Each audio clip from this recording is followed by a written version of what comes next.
함께 기도드리겠습니다. 하나님, 전능한 주님께서 오늘도 저희를 활기와 능력으로 채우셔서 하루를 시작하게 하심을 감사드립니다. 저희 영혼에 주신 활력이 저희들의 삶을 무력해지지 않고 소망 있는 날로 이끌게 하옵소서. 저희 판단해 주신 능력이 오늘도 지혜와 분별로 분명하게 나타나도록 인도하옵소서. 저희 몸에 주신 이 활기가 부지런한 손과 발로 드러나게 하사 세상 사람들에게 필요한 역할을 감당하는 복된 날 되게 하옵소서. 저희 마음에 주신 이 능력이 선한 양심과 행동으로 이어지게 하사 오늘도 저희가 가는 곳에 선함이 있게 하옵소서. 순전함으로 주님을 따르는 한 날이 되게 하옵소서. 주님께서 주시는 열매로 오늘도 기쁨과 감사로 주님을 찬양하는 날 되게 하옵소서. 저희가 있는 곳에 주님의 손길이 나타나게 하옵소서. 저희가 하는 일에 주님의 뜻이 드러나게 하옵소서. 병상에 계신 사랑하는 성도들을 붙잡아 주옵소서. 오늘도 주님의 은혜와 손길을 기다립니다. 회복과 치유를 기다립니다. 성령이여 역사하여 주시옵소서. 아픈 부위부위마다 임하여 주시고 온전한 손길로 놀라운 기적의 역사를 경험할 수 있게 하옵소서. 계속해서 진찰받고 치료받고 재활훈련하고 또 여러 가지 약물이 투여될 때에 오직 하나님의 능력을 공급받는 시간 되게 하옵소서. 나쁜 병균이 없어지게 하시고 행여 영혼 속에 불평이 있지 아니하도록 성령께서 오늘도 밝게 비춰 주시옵소서. 우리 병상이 하나님과 함께 동행하는 믿음의 병상 되게 하옵소서. 옆에서 기도하시는 우리 가족들을 붙잡아 주셔서 힘 주시고 위로해 주시고 소망 주셔서 흔들림이 없이 이 역할들을 감당하며 또 이 역할들을 감당할 때 모든 상황들, 여건들이 안정되고 충족될 수 있도록 하나님께서 친히 은혜를 베풀어 주옵소서. 자녀들을 붙잡아 주옵소서. 오늘도 자녀들이 예수님 안에서 장래와 꿈이 있는 날 되기를 원합니다. 하나님이 주시는 영적으로 강건함과 그리고 하나님과 함께 동행하는 믿음의 역사가 나타나기를 원합니다. 우리 사랑하는 성도들이 오직 하나님 안에서 예수 그리스도를 믿고 의지할 때에 자녀들의 영혼 속에 날마다 성령께서 충만한 은혜와 소망을 부어주시고 흔들림 없이 앞을 향해 한 발자국 나아갈 수 있도록 함께 하옵소서. 만남의 복이 있게 하여 주옵소서. 우리 자녀들을 만나는 사람마다 은혜를 함께 나누게 하시고 하나님 나라에 쓰임받는 만남이 이어지게 하옵소서. 학업에 있는 자녀들이 있습니다. 붙잡아 주옵소서. 공부할 때 지치지 않게 하시고 열심 갖고 열정 갖고 집중력 갖고 오늘도 잘 감당하게 하셔서 공부의 시간 힘들지만 어렵지만 오직 하나님께서 나와 함께 하심을 생각하며 잘 이겨내며 또 맡겨진 역할들을 감당하게 하옵소서.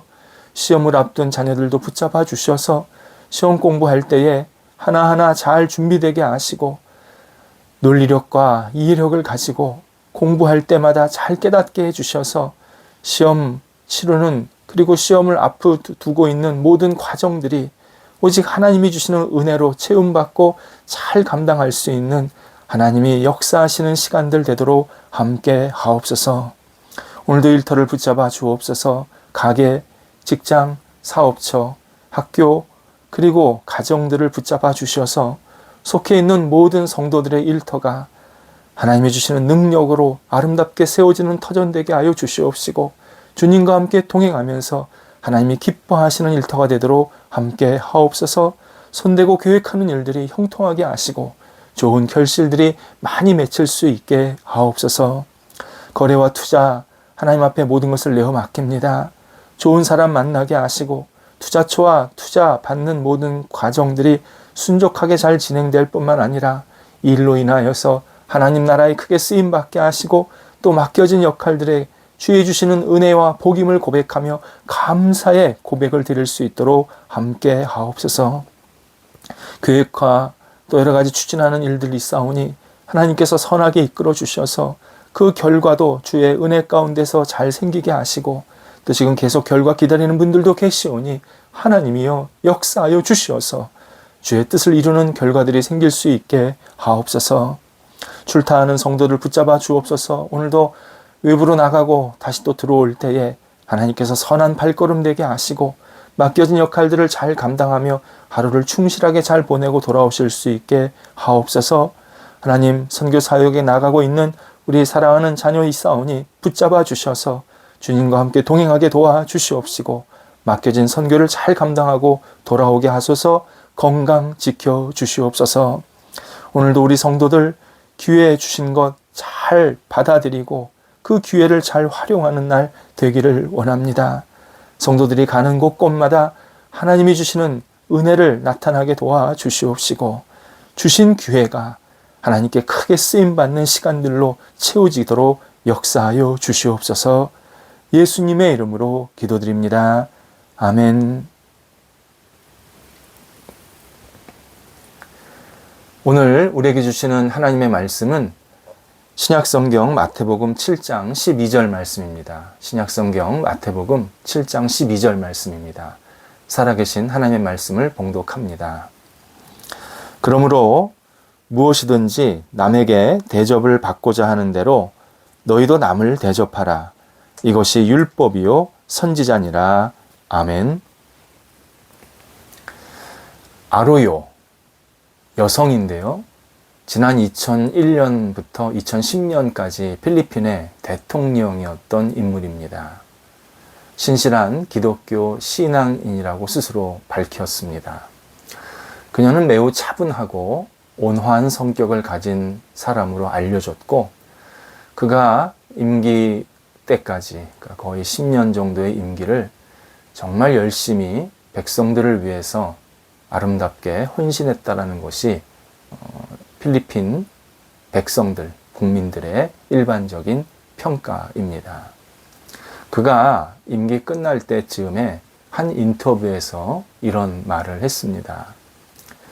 개발도상국의 문제는 지도자들이 백성을 이용하여 자기의 욕망을 채우려는 데 있습니다. 나라는 백성이 아니라 지도자의 문제입니다. 내 정치의 목적은 권력이 아니라 봉사입니다. 나를 비롯해서 우리 정부가 어떻게 하면 국민에게 봉사할 수 있을까를 생각하고 또 생각하고 있습니다. 이에 나는 차기 대통령 후보에 출마하지 않겠습니다.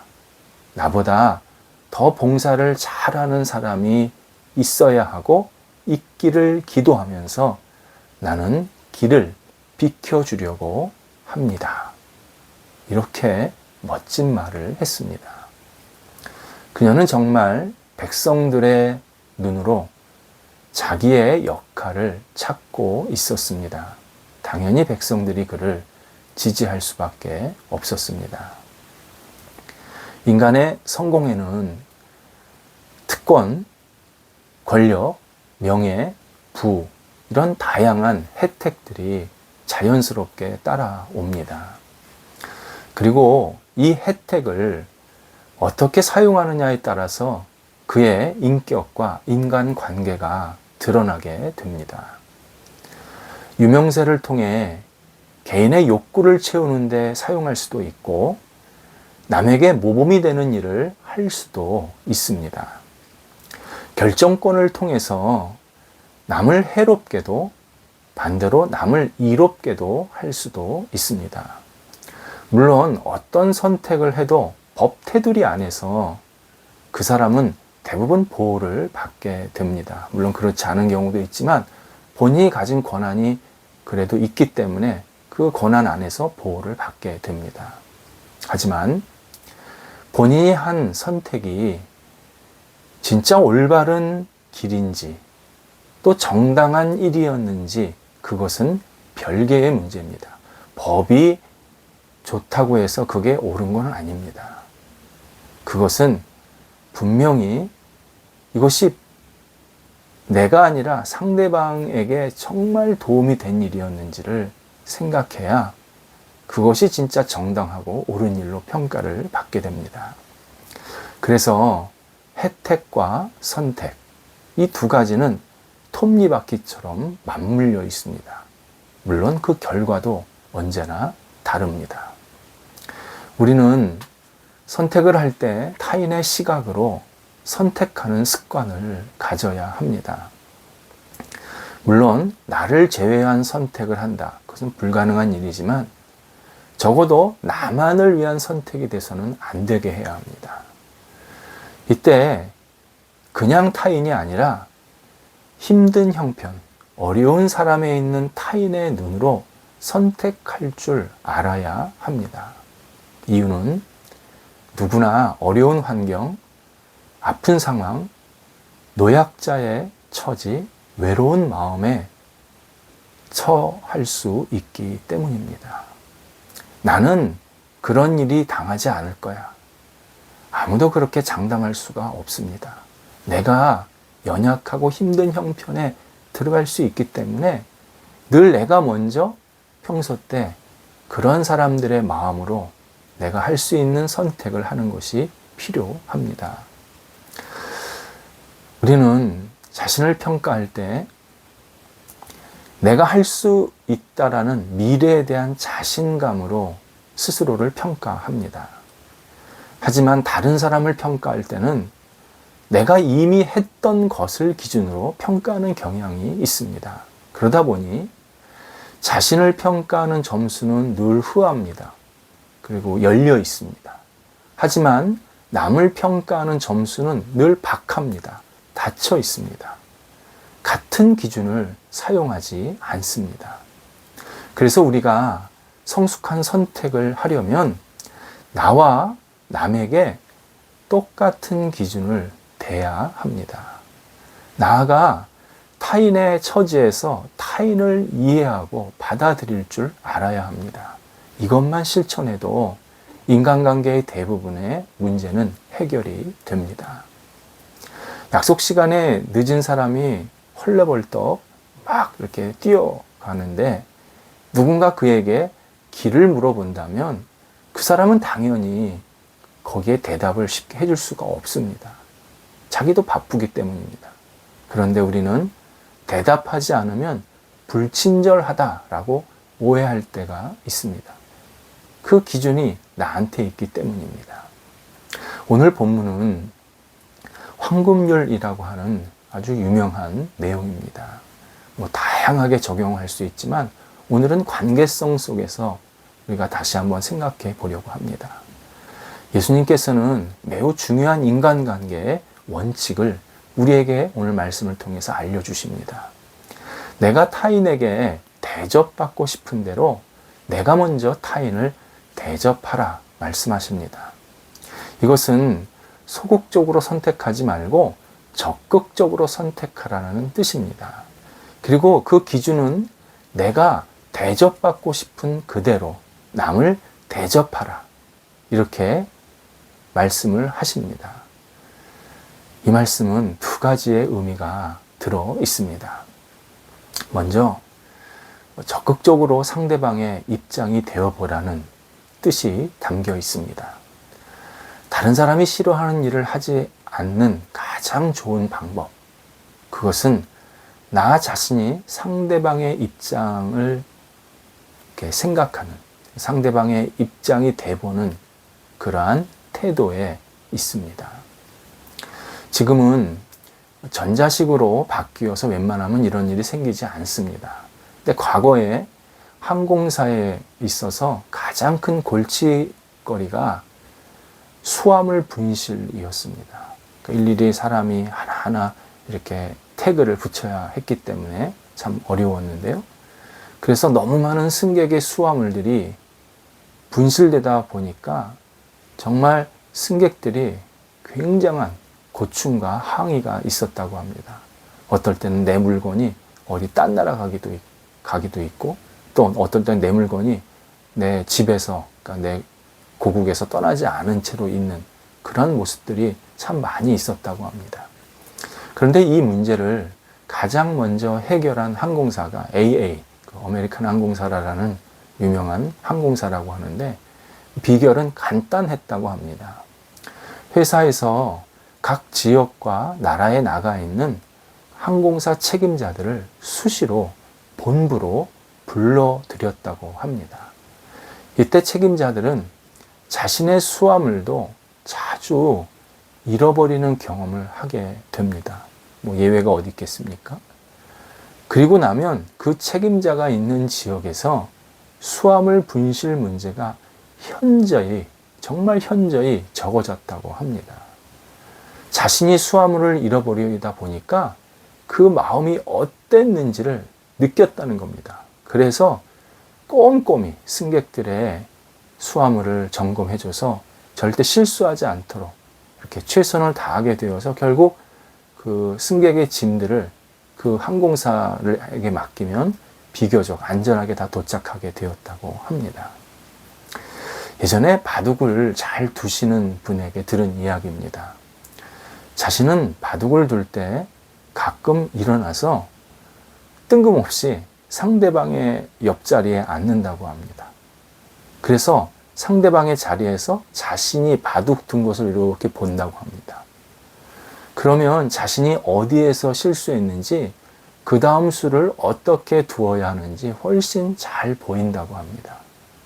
바로 상대방의 입장이 되어 봐야 그때 우리는 정말 올바른 선택을 할 때가 많이 있습니다. 두 번째는, 예수님은 상대방과 적극적으로 공감대를 형성을 하고 말씀하고 계십니다. 다른 말로 내가 대접받고 싶은 대로 대접하라는 것은 상대방도 나와 같은 대접을 받고 싶은지 자주 확인하라는 겁니다. 그래야 그것이 폭력이나 일방적이 되지 않는다라는 의미가 포함되어 있습니다. 그래서 상대방의 마음을 헤아리는 대화가 굉장히 중요합니다. 사람들은 서로 잘 알 거야 라고 생각하면서 대화를 하지 않아서 별것도 아닌데 오해가 생길 때가 있습니다. 정말 상대방이 어떻게 대접을 받고 싶은지, 나는 이런 대접을 받고 싶은데 상대방도 똑같은 대접을 받고 싶은지를 좀 잘 공감대를 형성하면서 그렇게 상대방을 대접해야 된다. 이렇게 우리에게 알려주십니다. 서로 얘기 안에서 오해가 생긴 재미난 이야기가 있습니다. 연로하신 어머니를 둔 효심이 깊은 세 자녀가 있었습니다. 생신을 맞이해서, 어머니의 생신을 맞이해서 첫째가 운전기사를 딸린 고급 자가용을 선물했습니다. 둘째 아들이 편하게 사시라고 방이 여러 개 있는 고급 주택을 선물했습니다. 셋째는 어머니가 평소 성경 읽는 것을 좋아하시니까 성경 전체를 암송하는 앵무새를 선물했습니다. 그 앵무새를 훈련시키기 위해서 굉장한 값을 지불했다고 합니다. 그래서 그 앵무새는 늘 성경을 외우는 그런 새였다고 합니다. 값으로 따지면 그 첫째, 둘째 아들보다 훨씬 많은 비용을 지출해서 그렇게 앵무새를 구해서 어머니에게 선물로 보냅니다. 얼마 후에 어머니가 세 아들에게 편지를 하나씩 썼습니다. 첫째에겐 너무 좋은 차를 주어서 고맙다. 그런데 내가 어디를 그렇게 많이 다니지 않아서 승용차 쓸 일이 별로 없구나. 둘째에게는 집이 넓어서 좋지만 내가 사용하는 방은 하나라 청소하기가 조금 버겁구나. 셋째에게는 역시 막내가 내 마음을 너무 잘 알아서 막내가 최고라고 생각한다. 보내준 새는 잘 먹었다. 요리를 했더니 살이 포동포동해서 정말 맛있었단다. 몸이 건강해진 느낌이다. 이렇게 편지를 썼다고 합니다. 물론 우스개 이야기지만 의미하는 바는 분명합니다. 상대방에 대접하는 것이 정말 상대방의 입장에서 대접하려고 한다면 서로 깊은 공감대가 있어야 된다는 겁니다. 예수님께서 이 땅에 오실 때 가장 깊이 들여다보신 것은 인간의 죄된 형편이었습니다. 인간의 죄가 너무 깊고 절망 가운데서 빠져서 헤매는 그러한 모습을 보시면서 예수님은 우리를 위해서 과감히 이 땅에 내려오셨고 우리를 위해서 십자가를 지셨습니다. 우리가 구원받은 것은 우리의 형편을 깊이 헤아리신 주님의 은혜요 사랑 때문입니다. 정말 저를 이런 곳에서 좀 구해주셨으면 좋겠습니다라는 그러한 간절함이 사람들에게는 있었기 때문에, 그리고 예수님께서는 그 간절함을 분명히 아셨기 때문에 이 땅에 우리에게 내려오셔서 우리의 죄를 용서해 주게 되셨습니다. 우리도 예수님의 눈으로 상대방을 대하는 하루가 되어야 합니다. 상대방의 눈으로 내가 어떤 선택을 하고 어떤 대접을 하고 어떤 말을 하고 어떤 행동을 하면 그것이야말로 상대방과 함께 정말 아름답게 그리고 성숙한 그런 관계를 계속 갖게 하는 힘이 됩니다. 오늘도 하나님께서 주신 그 넓은 눈으로 상대방을 헤아릴 줄 아는 그러한 은혜의 날이 되어야 합니다. 기도하겠습니다. 하나님께서 저희들에게 먼저 찾아오셔서 우리의 문제를 해결해 주셨듯이 오늘도 저희가 어떤 선택이나 행동을 할 때에 상대방의 눈으로, 상대방의 마음으로 다가갈 수 있는 하루가 되도록 인도하여 주옵소서. 저희가 대접받기 원하는 것만큼 남을 대접하라 하셨사오니 오늘도 남을 대접하기 전에 먼저 상대방의 형편을 헤아릴 줄 알게 하시고 저희들이 다시 한번 하나님 안에서 복된 관계, 은혜의 관계가 오늘도 세워질 수 있도록 인도하옵소서. 예수님의 이름으로 기도드립니다. 아멘.